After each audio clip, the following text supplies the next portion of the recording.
Tema de hoje: a instabilidade da nossa alma. Eu vou começar lendo 2 salmos com vocês. Vou fazer uma leitura um pouco corrida, devido ao tempo curto que temos hoje aqui, eu preciso adiantar. Então acompanhe comigo rapidamente, eu vou ler 2 salmos com vocês. Começo no Salmo 57, depois eu leio o Salmo 142. Ambos eu vou ler pela Nova Versão Internacional. Todos os textos estão em nossa tela. Salmo 57 diz assim: misericórdia, ó Deus, misericórdia, pois em ti a minha alma se refugia. Eu me refugiarei à sombra das tuas asas, até que passe o perigo. Clamo ao Deus Altíssimo, a Deus que para comigo cumpre o seu propósito. Dos céus ele me envia a salvação, põe em fuga os que me perseguem de perto. Deus envia seu amor e a sua fidelidade. Estou em meio a leões ávidos para devorar. Seus dentes são lanças e flechas, sua língua é espada afiada. Sê exaltado, ó Deus, acima dos céus, sobre toda a terra esteja a tua glória. Preparam armadilhas para os meus pés, fiquei muito abatido. Abriram uma cova no meu caminho, mas foram eles que nela caíram. Meu coração está firme, ó Deus, meu coração está firme. Cantarei ao som de instrumentos, acorde minha alma, acordem harpa e lira. Vou despertar a alvorada. Eu te louvarei, ó Senhor, entre as nações. Cantarei teus louvores entre os povos. Pois o teu amor é tão grande que alcança os céus. A tua fidelidade vai até as nuvens. Sê exaltado, ó Deus, acima dos céus, sobre toda a terra esteja a tua glória. Amém. Salmo de número 142. Em alta voz clamo ao Senhor, elevo a minha voz ao Senhor suplicando misericórdia. Derramo diante dele meu lamento, a ele apresento minha angústia. Quando meu espírito desanima, és tu quem conhece o caminho que devo seguir.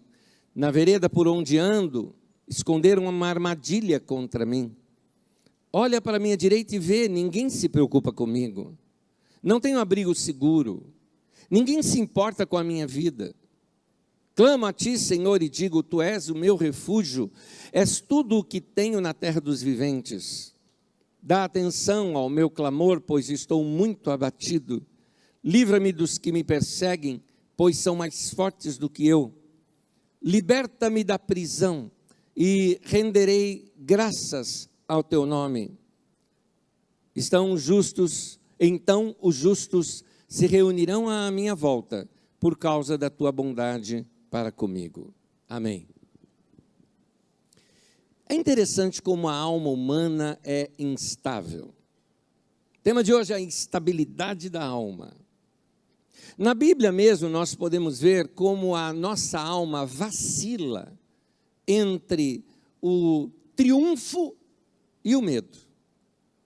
Eu digo isso porque nos meus estudos pessoais que estou fazendo sobre o livro de Salmos, eu notei que esses 2 salmos que nós lemos foram escritos relatando a mesma ocasião. O contexto dos salmos é que Davi estava sendo perseguido pelos exércitos de Saul, caçado, ameaçado de morte, e por isso ele se esconde numa caverna. Os exércitos de Saul, eles são descritos lá naquele primeiro salmo como leões famintos com dentes afiados saindo à sua caça. Mas é interessante que, embora esses 2 salmos relatam a mesma ocasião, eles revelam uma atitude totalmente diferente um do outro. Recomendo você, ao longo da semana, que você medite nesses 2 textos. E vai notar que o primeiro salmo, o salmo de número 57, ele tem uma atitude de triunfo diante de uma situação de perigo. Já o outro salmo 142 tem uma sensação de pânico e de medo. E é a mesma ocasião em que os 2 salmos se referem. No Salmo 57, Davi quase que desdenha do inimigo, ele fala de vitória, de uma confiança inabalável num Deus que irá livrá-lo.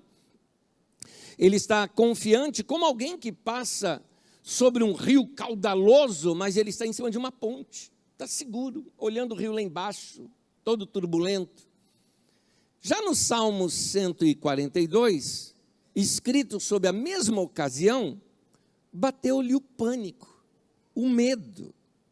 O inimigo, que parecia tão pequeno e ineficaz naquele primeiro salmo, neste outro salmo se torna enorme, mais forte e lhe causa medo.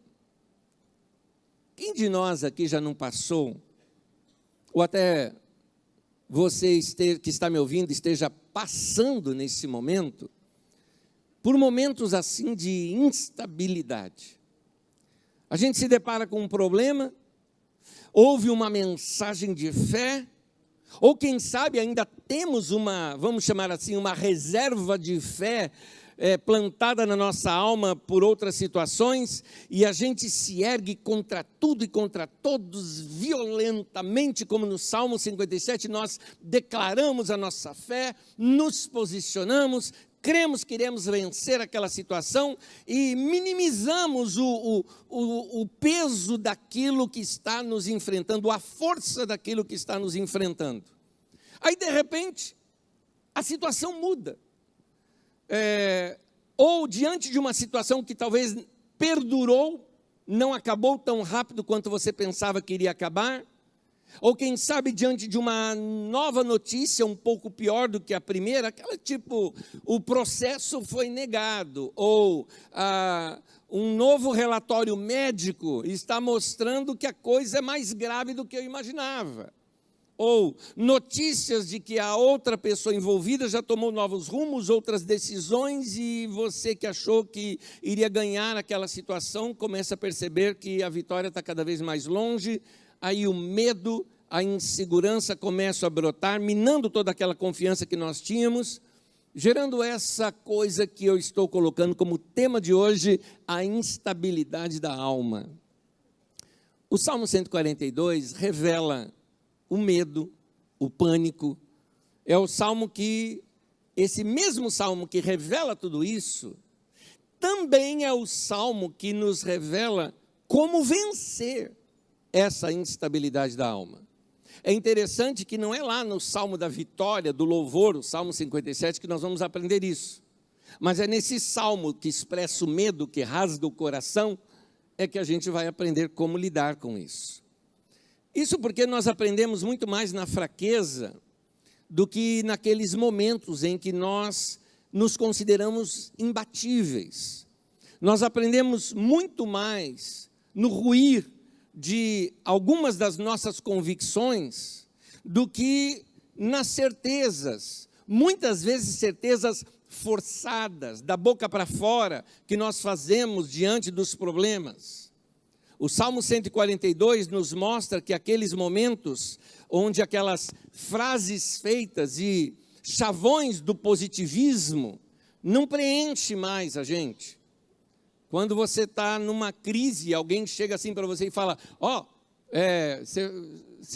timidamente você tenta falar, tudo vai dar certo, não, já deu certo. E aquilo não te preenche, porque você está inseguro. Na verdade, aquilo até te fere. Vai lá, meu irmão, Deus já deu a vitória. Se já deu, cadê? Você tem que ser honesto, cadê? É só no imaginário que eu tenho que ver isso? No real eu não estou vendo nada. O Salmo mostra isso muito claro. Eu vou correr aqui nesse Salmo um pouco, discorrer, na verdade, nesse Salmo aqui um pouco. Nos 2 primeiros versículos já nos mostra algumas coisas de como estava Davi. Versículo 1 e 2 fala, em alta voz clamo ao Senhor, elevo a minha voz ao Senhor, suplicando misericórdia. Derramo diante dele o meu lamento e apresento a ele a minha angústia. Note aqui as expressões que Davi usa. Ele usa, por exemplo, a expressão meu lamento, que nós vimos aqui na tradução de Almeida, ele fala a minha queixa. Davi, ele está aqui com seus pensamentos conturbados. Uma convulsão mental, milhões de ideias surgindo ao mesmo tempo em sua mente, e nenhuma delas traz tranquilidade. Tanto que ele emenda no assunto, ele fala de angústia. O texto fala, expus-lhe a minha angústia. E essa expressão, no seu original, quando fala de expus, fala que ele colocou em detalhes, colocou em pormenores. Ou seja, eu falei tudo, tintim por tintim com Deus. Como é que eu vou sair dessa? Para você ter uma ideia da cena em que Davi se encontrava, deixa eu te explicar. Depois você lê nos textos de Samuel e você vai ver a história de Davi, e vai ver que Davi, depois de um grande guerreiro que foi, ele era líder do exército de Saul. Saul criou no seu coração uma inveja contra Davi e começou a persegui-lo. Essa inveja se tornou em ódio. Esse ódio fez com que Saul tentasse matar Davi. Ele tentou isso algumas vezes. E o cunhado de Davi, filho de Saul, ele dá um toque para o Davi, foge. Porque o Saul está fora de si, ele vai te matar. Saul prepara algumas emboscadas, tipo jantar, por exemplo, onde chama todo mundo para ali prender Davi, matar Davi. E Jonatas dá esse toque para Davi, cai fora. Davi foge. Saul, percebendo que Davi fugiu, junta um exército. E o que ele faz? Espalha por todo Israel. Quem vir Davi tem que denunciá-lo. Ou seja, se você não denunciar, você é cúmplice, vai ser morto também. Então, de uma certa forma, havia armadilhas para Davi espalhado em todo o território. Davi, não tendo para onde fugir, ele foge para a terra dos filisteus. E na terra dos filisteus, lembra-se, eram exatamente os inimigos, arqui-inimigos de Israel. Diversas guerras já haviam sido travadas entre eles, com vitórias dos dois lados, só que no período de Davi, todas as vitórias estavam do lado de Israel. Davi chegou a vencer o principal guerreiro deles, que foi Golias, isso muito tempo atrás. E agora o grande chefe do exército de Saul tinha fugido para a terra dos filisteus e claramente foi reconhecido. E quando ele foi reconhecido e o pegaram para levá-lo para o rei, dizendo, olha aqui, pegamos o líder do exército lá de Israel, Davi se fez de louco. Começou a babar pelas barbas, se agarrando em coisas, e quando levaram até o rei falou, já temos muito louco aqui para você me trazer esse louco, né? Então, deixa esse cara para lá. Davi se passa por um doido varrido. E então ele volta para o território de Israel, então ele é perseguido de todos os lados, e aí ele entra numa caverna. E como você sabe, uma caverna, na sua maioria, só tem uma entrada. Poucas são aquelas que você talvez consiga algum túnel que saia de um outro lado, mas não me parece ter sido esse o caso. Então imagina, e sabendo que o tempo todo os exércitos de Saul estavam sondando aqueles lugares. Ele tinha só que aguardar, ele conjecturou com Deus, Deus, o que eu faço? Qual é o caminho? Todos agora me odeiam, não é? Então ele colocou tudo em detalhes e em pormenores, a alma dele está em tribulação, angustiada, aquela sensação sufocante, ele estava num pânico. No versículo 1 ele chega a dizer assim, em alta voz eu clamo, na tradução de Almeida diz, eu ergo a minha voz e clamo. De tão aflito que ele estava, ele orava gritando, perdendo aquela noção de segredar alguma coisa do seu coração ali para Deus. Suas emoções estão em ebulição e ele claramente está num descontrole. Você já deve ter percebido pessoas assim, que diante do pânico, do medo, falam em voz alta e não tem controle algum sobre suas emoções. No versículo 3, ele fala que na vereda por onde eu ando, esconderam uma armadilha contra mim. A tradução de Almeida Corrigida fala, ocultaram um laço. O meu caminho está cheio de armadilhas, eu tenho que tomar cuidado por onde eu piso. Tem gente querendo me pegar, eu tenho que tomar cuidado por onde eu ando. São armadilhas aqui, trazendo isso para nós, colocados contra nós para tentar arruinar a nossa trajetória. Gente que fica nos vigiando.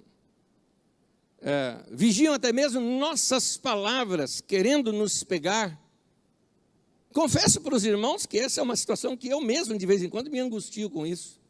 Eu falo tanto, que eu falo, está tudo na internet, e vocês sabem como é na internet, como as pessoas são maldosas, como torcem as suas palavras, como fazem recortes do que você disse para dizer que você disse outra coisa. No Salmo 142, no versículo 4, Davi ainda acrescenta: olha para a minha direita e vê, ninguém se preocupa comigo. Não tenho abrigo seguro. Ninguém se importa com a minha vida. Note essas duas expressões que fortes. Ninguém se preocupa comigo. Ninguém se importa com a minha vida. Eu destaco uma frase aqui: poucas coisas doem mais no momento de tribulação do que o sentimento de abandono. Vou repetir: poucas coisas doem mais no momento de tribulação do que o sentimento de abandono. Quando nós estamos passando por problemas, mas nós somos assistidos, nós somos acolhidos por gente que nos ama, as nossas dores elas são amenizadas, mas quando nós nos sentimos colocados de lado, escanteados, abandonados, desprezados, esquecidos, isso aumenta as nossas dores e até a tribulação passa a ficar maior do que realmente ela é, pelo menos em nossa alma. O Davi ainda diz assim: eu não tenho abrigo seguro. Ele fala que isso revela algo do coração dele, que por se sentir abandonado, ele também se sentia desprotegido, vulnerável a outros ataques, vulnerável até a problemas maiores do que o que ele estava enfrentando. Quando nós não temos a família como nossos aliados, quando não se tem a esposa ao lado como uma grande amiga, quando não se tem o marido como um companheiro que enfrenta tudo com você, quando, citando Davi aqui, ninguém se preocupa comigo, ninguém se importa com a minha vida, a situação é terrível. Paulo enfrentou isso quando ele fala no final da vida dele, em 2 Timóteo capítulo 4, versículo 16, preso lá em Roma, ele diz: na minha primeira defesa, ninguém apareceu para me apoiar, todos me abandonaram. Paulo estava tranquilo, que isso não lhe seja cobrado. Mas, eu gosto porque sempre tem um mas. Uma das coisas que eu tenho estudado nos Salmos são as características de cada agrupamento de Salmos. E alguns deles, que são esses salmos mais testemunhais, onde conta experiências, eles sempre mostram todo o drama em que a pessoa está passando, mas eles nunca deixam de mostrar o livramento. Na tribulação, a nossa alma, ela pode ficar instável, mas é nessa mesma tribulação que a gente vai aprender as nossas, talvez, maiores e mais profundas lições. E vou dizer uma coisa aqui para você que está atribulado. A tribulação não é necessariamente um mal. Ela deprime, ela dói, ela angustia, ela incomoda, mas ela sempre produz algo bom em nós. Ela sempre nos traz benefícios. É interessante notar, lembro-me de uma conversa que tive com um dos meus filhos. Tenho um filho que ele é astrofísico, e como eu amo a astronomia, mas sou completamente leigo no assunto, eu ficava fazendo-lhe perguntas, e ele mostrava sobre a produção de alguns átomos que temos muitos átomos no nosso planeta, que eles só são formados através de forte pressão, de fortes explosões. O oxigênio e o ferro, por exemplo, eles vêm das supernovas. Os mais pesados, como o ouro, a platina e o urânio, eles precisam de colisões de estrelas de nêutron, que são das mais pesadas possíveis, ou seja, uma grande catástrofe, uma grande explosão que geram esses átomos. Então, assim como alguns átomos, eles só são produzidos debaixo de fortíssima pressão, de fortíssima explosão, assim também, algumas virtudes em nossas vidas só podem ser produzidas debaixo da aflição. Dois textos bíblicos, Salmo 119, versículo 71, Davi diz assim: foi-me bom eu ter passado pela aflição para que aprendesse. Fiz questão de parar o texto nesse momento. O texto continua, mas eu fiz questão de mostrar para você a força do verbo aprender. Para que eu aprendesse, foi bom eu ter passado pela aflição. Em Isaías 48, versículo 10, diz assim: veja, eu refinei você, embora não como a prata, eu o provei na fornalha da aflição. Então, aquele calor todo colocado sobre o metal faz com que o metal se purifique, que as impurezas apareçam e sejam retiradas. Da mesma maneira isso acontece conosco. Por isso, guarde bem isso, algumas virtudes só podem ser produzidas em nós debaixo da aflição. A alegria ela é ótima, mas não produz muita coisa em nós. Já por 2 vezes a Bíblia cita que a tribulação ela produz. É na dor, é no desencanto, é na decepção, é na angústia, é na perda, é no sacrifício, é na solidão, é na agonia, é na renúncia. É nesse momento que os melhores seres humanos são formados. Porque isso se dá quando aguentam, quando resistem e correm para Deus, ainda que como no Salmo, com orações angustiantes, mas ele se abre para Deus. Já estudamos aqui recentemente, Salmo 85, versículo 4, feliz, bem-aventurado o homem, cuja força está em ti. Irmão, a aflição ela vai passar. Ela tem duração limitada. Tudo tem começo, meio e fim. E apesar de que quando nós estamos no meio da situação, parece que aquilo não vai passar nunca. Gosto dessa imagem, a aflição é como um túnel escuro. Ele tem o início, ele tem o meio, mas ele também tem o fim. Uma hora acaba. Como que a gente enfrenta uma situação dessa, uma tribulação dessa? Irmão, nada é mais importante nesse momento do que orar. Estou passando uma tribulação, preciso de um aconselhamento pastoral. Pode ser bom para você. Eu estou passando uma crise emocional, preciso de um psicólogo. Pode ser bom para você. Mas nenhuma dessas coisas é a prioridade da sua vida. A primeira coisa que você precisa fazer, meu irmão, corra para Deus. Vai falar com Deus.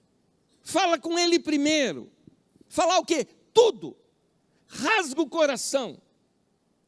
Não tenha medo de até dizer, cadê o Senhor? Onde é que o Senhor está? Porque o salmista já orou dessa maneira. Não estou entendendo. Pode falar.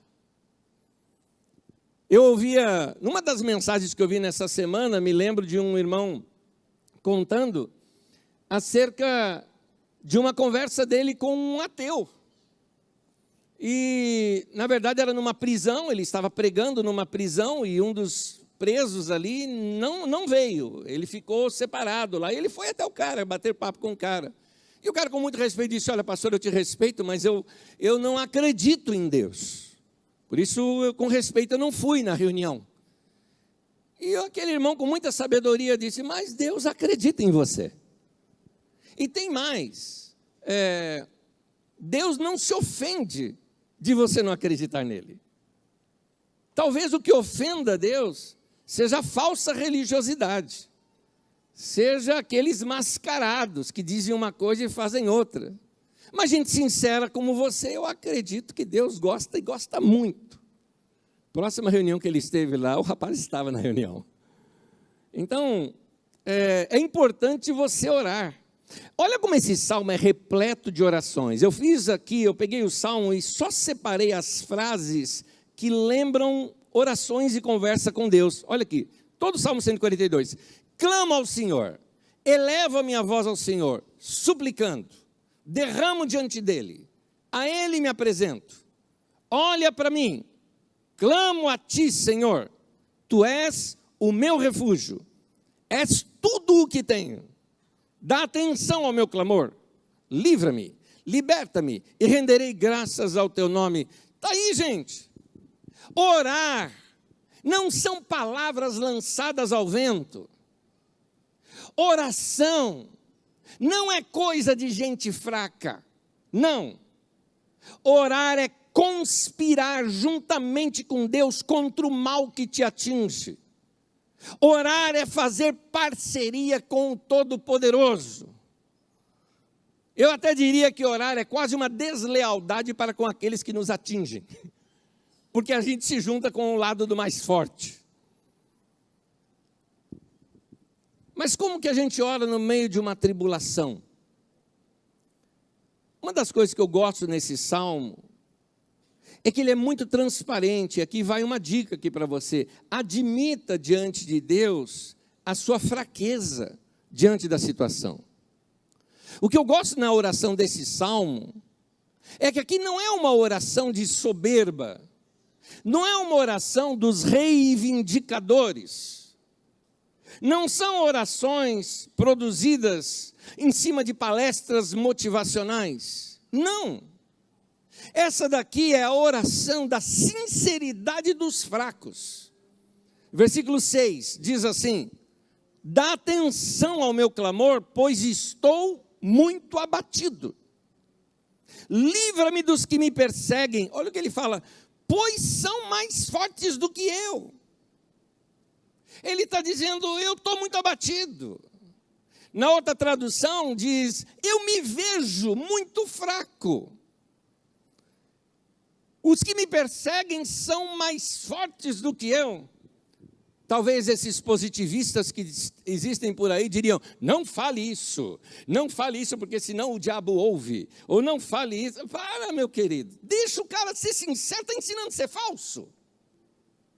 Você está diante do Todo-Poderoso, vai esconder o que de Deus? Você já viu aquilo quando seus filhos, por exemplo, imagina, por exemplo, você pai, você mãe, vê uma filha sua pequena, ela está chorando, e você chega para ela e diz, e aí, querida, o que aconteceu? Nada. Vamos ser sinceros, é nada. Se fosse nada, não estaria chorando. Vai esconder de quem? Do pai e da mãe? Não tem como, o pai e a mãe faz a leitura fácil daquilo. Se você que é um pai ou uma mãe ama seus filhos, conseguem perceber isso nos seus filhos, quanto mais o nosso Pai Celestial sabe do nosso coração, para que eu vou esconder isso diante dele?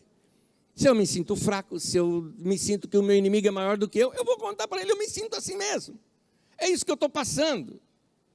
Mas é justamente nesse momento, é aí nessa sua fraqueza, que Deus vai se tornar a sua força. Há um texto que expressa muito isso na experiência de Paulo, 2 Coríntios, capítulo 12. Vou ler com vocês aqui, versículo 9 e 10. Diz assim, então ele me disse, a minha graça te basta. A minha graça, o meu favor para você é suficiente. Porque o poder se aperfeiçoa na fraqueza. De boa vontade, pois, mais me gloriarei nas fraquezas, para que sobre mim repouse o poder de Cristo.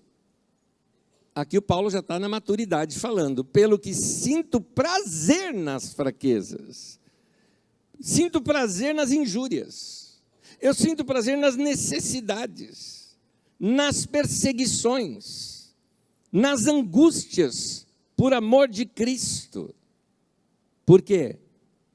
Quando sou fraco, então é que sou forte. A última linha, queria que vocês lessem junto comigo em voz alta. Porque quando sou fraco, então é que sou forte. Palavra de Deus para nós.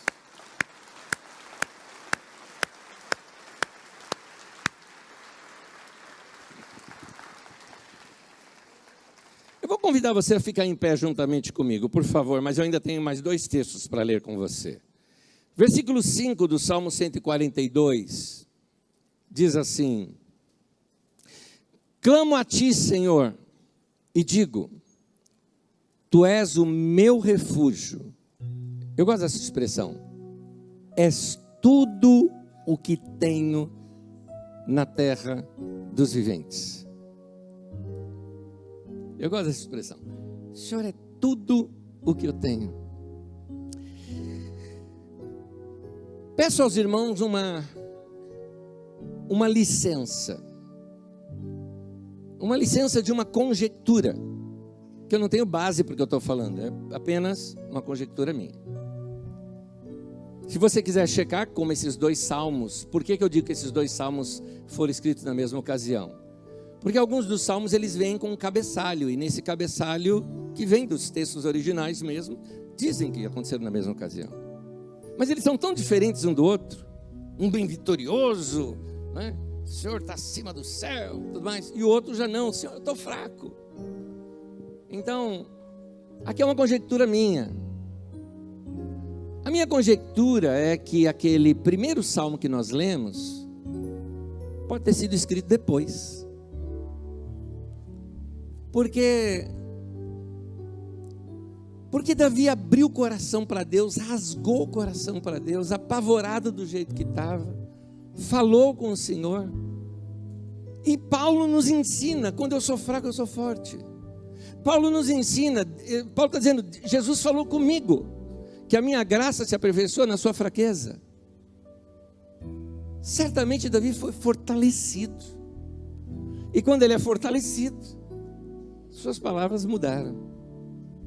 Ele não estava tentando se convencer que estava forte. Naquele momento ele já estava forte, já estava fortalecido.